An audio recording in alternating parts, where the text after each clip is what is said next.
Real people of diverse cultures using the power of their faith to ground their lives and spur them on to amazing heights. A faithful woman, devoted wife and mother, respected intellectual.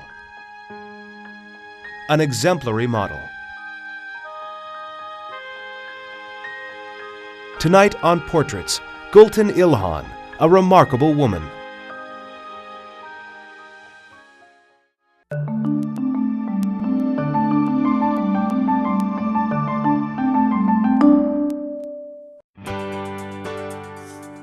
We look at the life of Gülten İlhan, a devoted wife, mother, and proud of all her accomplishments as well as the journey taken to achieve them.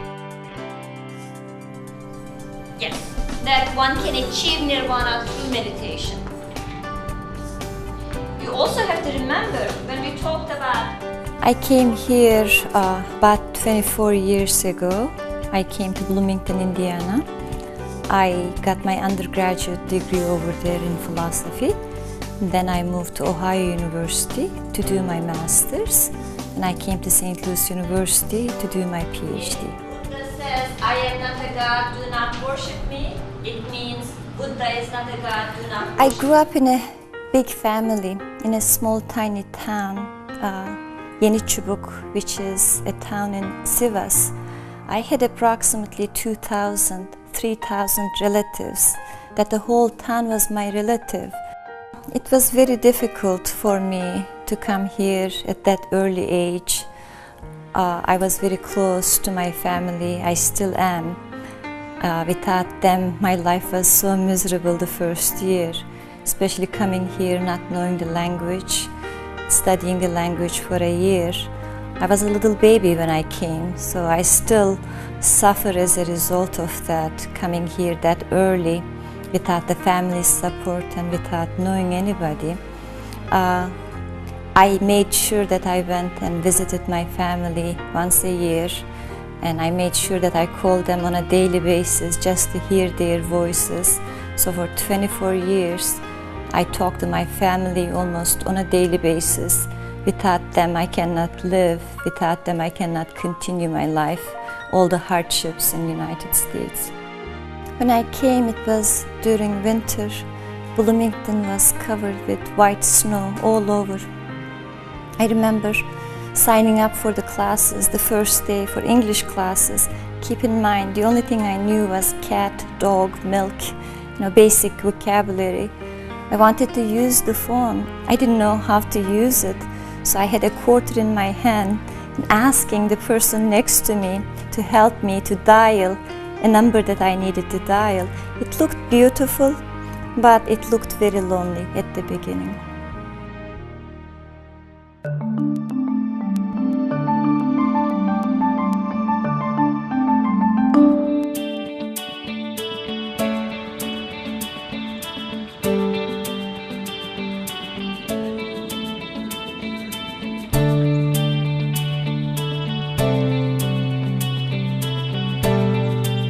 At this small college just outside of St. Louis, a nation's future takes in the lessons that will shape their lifetimes. It's a beautiful philosophy to be kind to others. I am an associate professor of philosophy at St. Louis Community College at Maryland. Theravada accepts only Tripitaka, and you emphasize on the interrelatedness of all beings. And that way, compassion will come out naturally.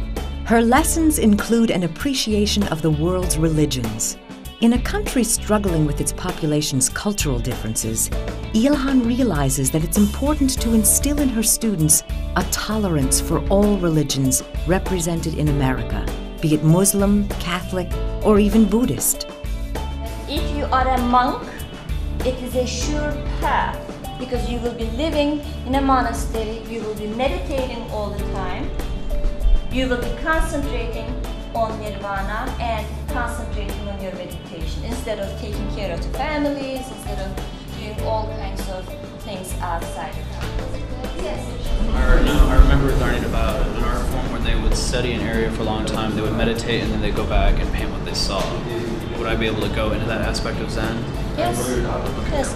Look at. Is that what you're doing? That's what I want to do. I haven't shown someone yet. I've always had it on my mind. But You may want to put it down. Use a pencil because that way we can erase.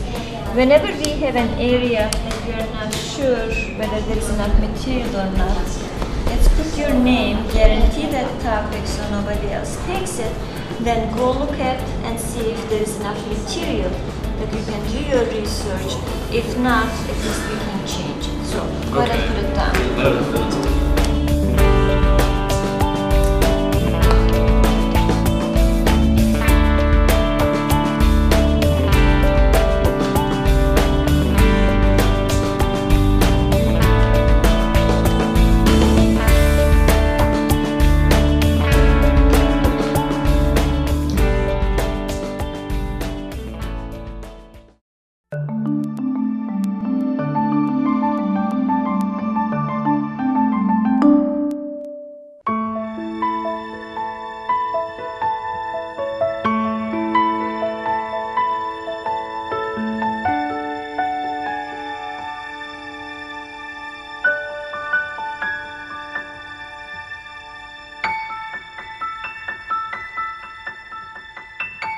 Ilhan definitely believes in the old adage, practice what you preach. Her traditional American-style home is adorned with fine artwork, proudly displaying her family's Islamic heritage. In fact, it was the meeting of these two worlds which led directly to Ilhan finding the love of her life and starting her family.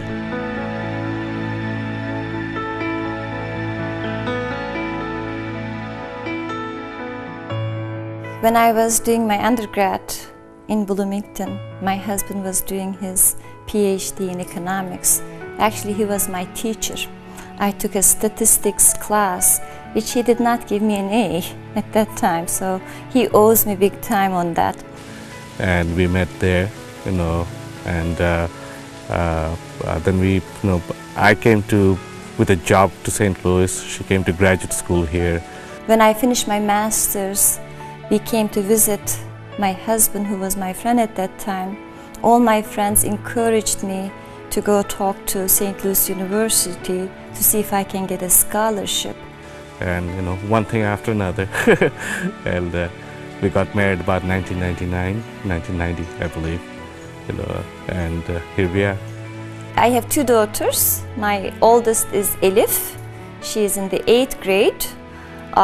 My youngest is Ezgi. She is 10 years old and she is in the 5th grade.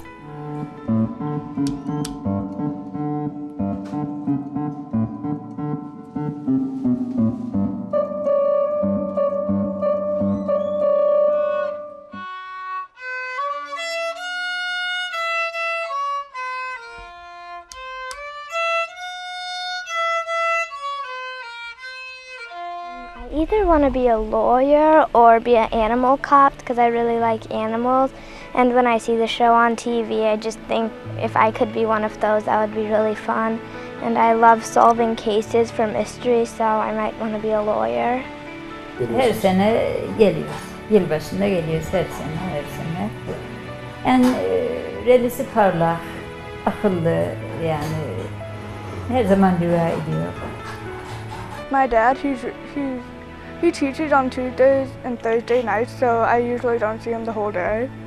I see my dad every morning because I wake him up to take me to school. Birisi doktor, gelinim doktor.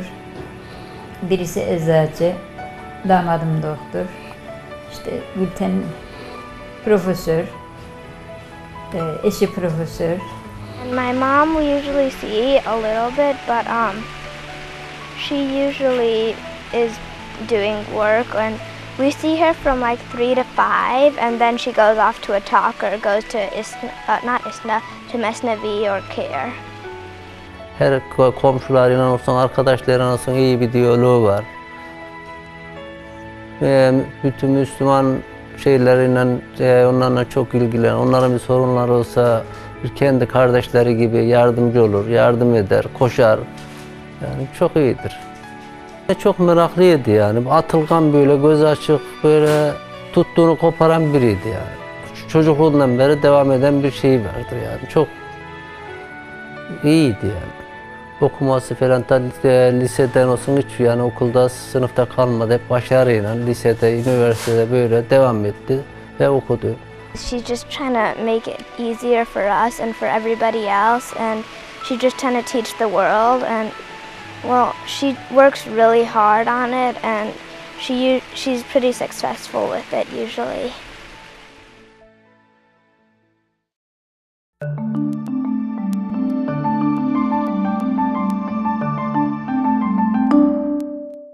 Elif, Ezgi, let's go.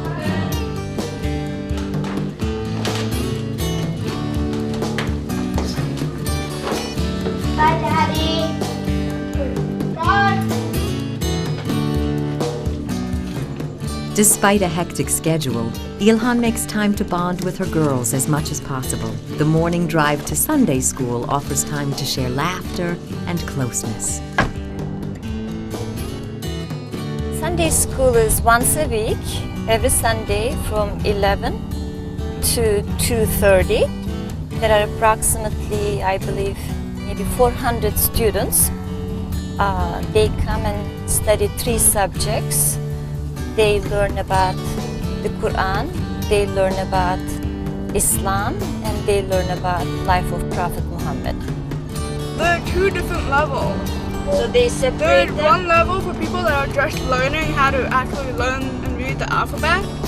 But you already know that. Well, John's I'm on the higher level. Okay, what do you do there?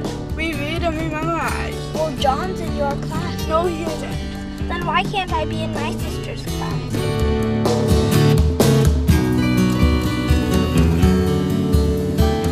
I grew up in Turkey, and which was predominantly Muslim society. And you learn a lot of things, even if it is not a formal teaching of the religion. You learn about the traditions, you indirectly learn about what is expected of you, what is not. Our kids growing up in the United States don't have the same luxury that we had. That's one reason I want them to understand their religion. Also, I want them to see other children who are Muslim just like that and bond with them and identify with them. The second reason is that it's lately it has been very difficult to be a Muslim in the United States. I want them to be proud of their religion. I don't want them to be embarrassed of their religion with all the negative images which we see on TV, on newspapers and radio. If they understand their religion better, then they can appreciate and not be embarrassed about it. Bengali iftar tonight. Everybody. What's at the mosque? I will be your teacher next year. No, please don't. Mommy, will you be my teacher? You can be Ezgi's teacher. But Yeah, I will be both of your teachers. Yeah, Mommy, Oh, please you'll be don't. the nicest teacher. Don't you have to teach next year on Sundays or something? No, No. I'm completely available. I want you to be my teacher, Mommy. You're going to be the best teacher. You're gonna be the toughest, No, especially since you're her daughter. she'll like me most. That wouldn't be fair, would it? Yes, it would, because I'm her daughter. It still wouldn't be fair. Right, Mommy? No favoritism.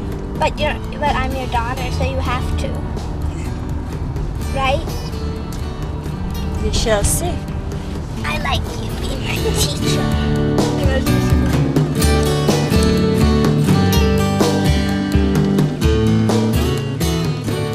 It is important to Ilhan that her daughters respect their Muslim upbringing, as well as understand the guiding role it plays in their lives. Theirs is an image of Islamic faith that contrasts the negativity often represented by the news media. The adversity Ilhan endured as a teenager herself in America, speaking little to no English, strengthened her resolve to see her children avoid such hardship.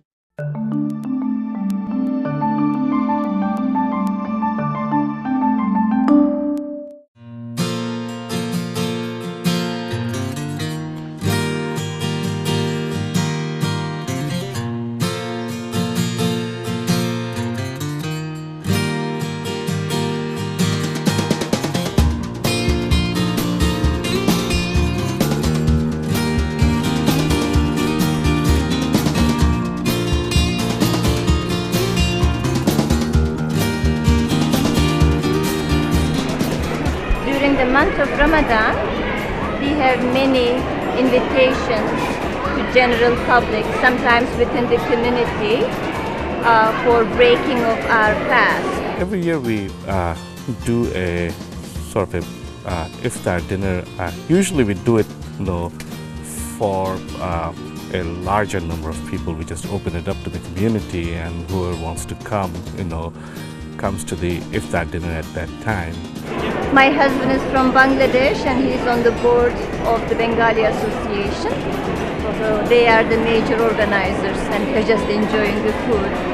This year it's a little bit more limited, so we're going to invite whoever is at the masjid at that time to come have iftar with the Bangladeshi community in St. Louis. During Ramadan, Muslims the world over devote time and energy to prayer and self-accountability, fasting from eating and other vices from sunrise to sunset. Traditionally, the evening meal is an iftar dinner, a community meal for all to come and break their fast together.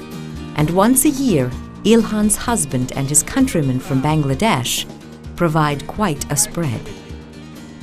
If you look at all the different containers, so each family brought something with them.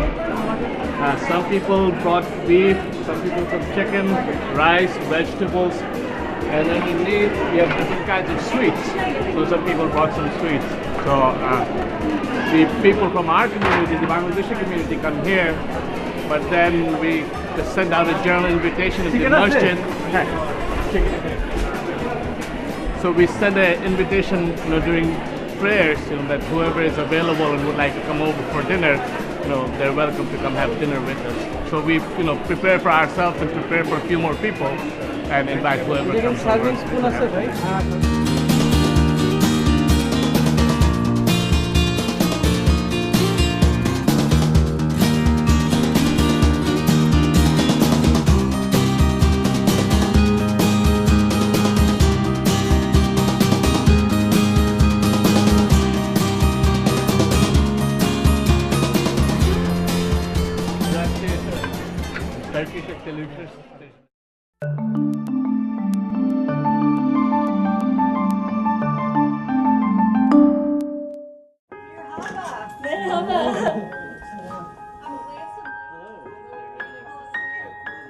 Ever since I came here to US, I always wanted to organize study abroad program to Turkey. Not just sightseeing, or not just going around and looking at things or places, but I wanted a study abroad program where the students would study and learn about politics, history, Ottoman Empire, the culture, the religion, music, poetry, all of those areas. My school agreed, and it has been right now it has been 3 years we have been doing this, and it is awesome. This past summer, most of my students were faculty from my college and few students who came with me.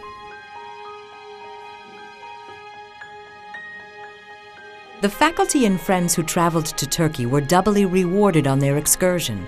For not only were they given the opportunity to learn firsthand about the wonders the small country has to reveal, they also learned about Ilhan's ancestry, her family history, and about Ilhan herself. Before, they shared a simple office camaraderie with their Turkish co-worker. And now, they share something deeper, more meaningful. They share an experience that will bond them forever.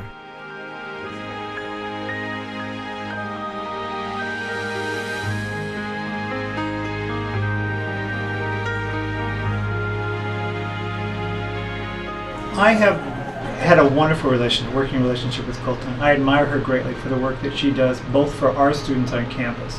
She's a wonderful instructor. The students love her. The work that she does to bring on international activities onto campus, I admired her hard work with that. But then there's also the component of where she becomes such a spokesperson for tolerance and understanding people throughout the world.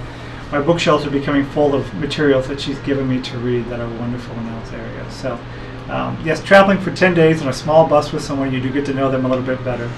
And her energy level is just amazing. She's always caring about other people, She cared about the students immensely. I went as her dean, but I was also traveling as one of the students because I wanted that experience as well. And I was amazed of the trip that she put together for the students to have the experience to get to know the Turkish people. The thing about Turkish food is I've been to Greece, and I was 2 weeks in Greece 2 weeks before I was in Turkey. So I was in Greece. For me, you know, everything was wonderful. The history was wonderful, the land is beautiful, the food was phenomenal, but absolutely the most wonderful thing was the overwhelming hospitality of people. What impressed me more than anything was every place that we went, everyone gave us a gift of their time in a way that just probably wouldn't happen in the U.S. So, and that was just such a humbling experience. It was a great place to be, and I think if more Americans knew more about Turkey, more Americans would go to Turkey.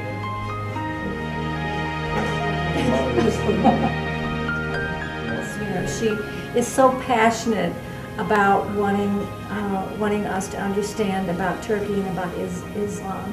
And she went to, I think, great pains to make sure we had a wonderful time, and we all did. And it was all because of Gultan and her planning and her passion about all of this. It was a great trip. It's probably the most I've ever learned in 3 weeks. It was excellent. I learned more in 3 weeks there than in whole semesters of college classes. So it was great to be exposed to Islamic culture and Turkish culture firsthand, you know, instead of learning through books or videos or whatnot, to be able to actually sit down with people and visit them and sit in their homes and visit their mosque and whatnot. So it was very Okay, when I took them, I threatened everyone I met. If they don't behave, I will not. I think I do know her better only because I have a better understanding of what culture she comes from.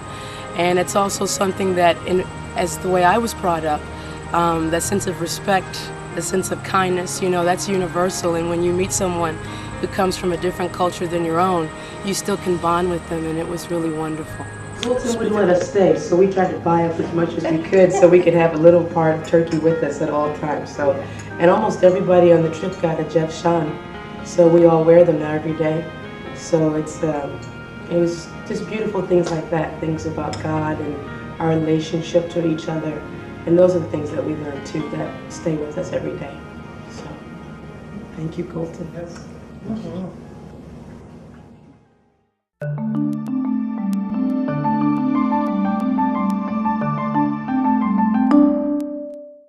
I'm growing older, Gultan is growing older, you know. So, you know, we have our own lives. You know, I, as in my profession, Gultan in her profession and all her activities. And you always hope that those go well and as you plan them. But then you have also your children. They have American identity, they have Muslim identity, they have Turkish identity, they have Bengali identity. When I say identities, they are part of all of those. They carry all those traditions. When they behave, they may behave with the elders, just like a Turk, just like a Bengali. It is perfectly fine for them to take advantage of what each of these traditions offer, and I think they will have a richer life than perhaps if they had just one identity. Professionally, I am all set. I love my job. I love my school. I feel that God has blessed me with all kinds of things. My family, my children, my job. I always say after my family, the second best thing ever happened to me is my job. Teaching philosophy, teaching about religions, world religions, comparative religions, gives me quite a bit of pleasure. So I am set at my work and I adore what I do. Gülten is somebody who is able to initiate a project, and more importantly, she's able to finish it. So when she decided that she wanted to, take students to Turkey, she made contacts over there, set up a program over there, and now she takes students on a yearly basis. And similarly for other type of projects, she gets involved, and she gets involved in things that interest her. But more importantly, the things that she gets involved in, she really commits herself to those projects, and she, almost always tries to make sure that what she has gotten involved in, she is able to finish those projects, and there is a positive outcome, from those projects. I think that's probably, a very nice, that's pretty extraordinary quality, in her. First thing is that we each have to understand, if we live here, we are part of this society. We have to participate fully in this society by being on school boards, by being active politically, by being active socially. If I just hang around with only Turks, and if I just see them, socialize with them, how can I make any changes? If I'm living in this country, why would I just socialize with Turks? I would go back and live in Turkey. So if I decided to live here, then I have to be part and parcel of the society. İlhan is an outstanding example of how one drop of water can become a river and in turn grow into an ocean. From the guiding light she provides to steer her children to productive adulthood, to the diligent strides she makes promoting the care agenda forward, İlhan single-handedly fulfills her life's mission every waking day. Erasing the negative impression some have of Muslims is no small task, but in ways that are immeasurable, Gülten İlhan is no small woman. Ordinary people making extraordinary contributions to the world, opening minds and touching hearts with their stories. Tune in next time on Portraits.